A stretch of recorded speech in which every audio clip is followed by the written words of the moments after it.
के प्रधानमंत्री नरेंद्र मोदी ने कहा था अब नहीं सहेंगे, बदल कर रहेंगे। तो किस तरीके से विपिन जी आपने जन जन तक प्रधानमंत्री नरेंद्र मोदी जी की नीतियों को पहुंचाया, अब नहीं सहेंगे, बदल कर रहेंगे? बहुत मुश्किल बड़ा काम था आपका।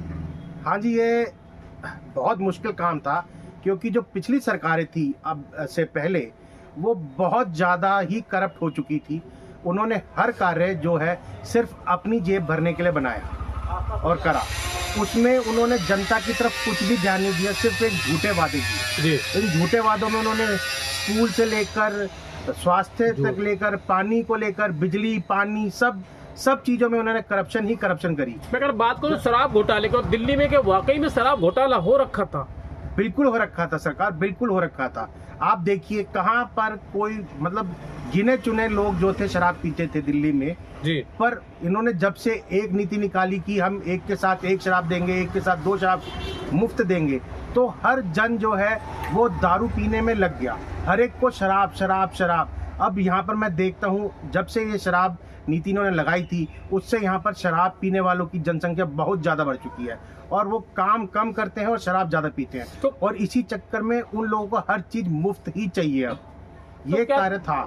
तो क्या दिल्ली के महिलाओं का अपमान नहीं किया? मैं दिल्ली के पूर्व मुख्यमंत्री की बात कर रहा हूँ, सीएम अरविंद केजरीवाल जी, जो दिल्ली के लोगों को अपनी माँ मानते थे, अपनी बहन मानते थे, अपना बेटा मानते थे, क्या उनके साथ अपमान नहीं किया शराब एक पर एक से देकर? बिल्कुल, उन्होंने बहुत ज़्यादा अपमान किया उन बहन माताओं के साथ। उनके बेटों को शराब के नशे में डाल दिया बहुत बुरी तरीके से, उनके पतियों को शराब के नशे में डाल दिया। वो कोई काम ना करते हुए सिर्फ शराब के नशे में डूबे रहते थे 24 घंटे। जब बंदा सुबह 9 बजे दुकान पे जाके खड़ा होता है, वो कहता है कि मुझे 1 बोतल शराब दे दो, उसको 3 बोतलें फिर मिल जाती है। जी। तो उससे वो सारा दिन नशे में ही रहेगा, काम तो क्या करेगा? तो बहन माताओं के पास जब घर में खर्चा ही नहीं पहुंचेगा तो वो भी क्या करेंगी?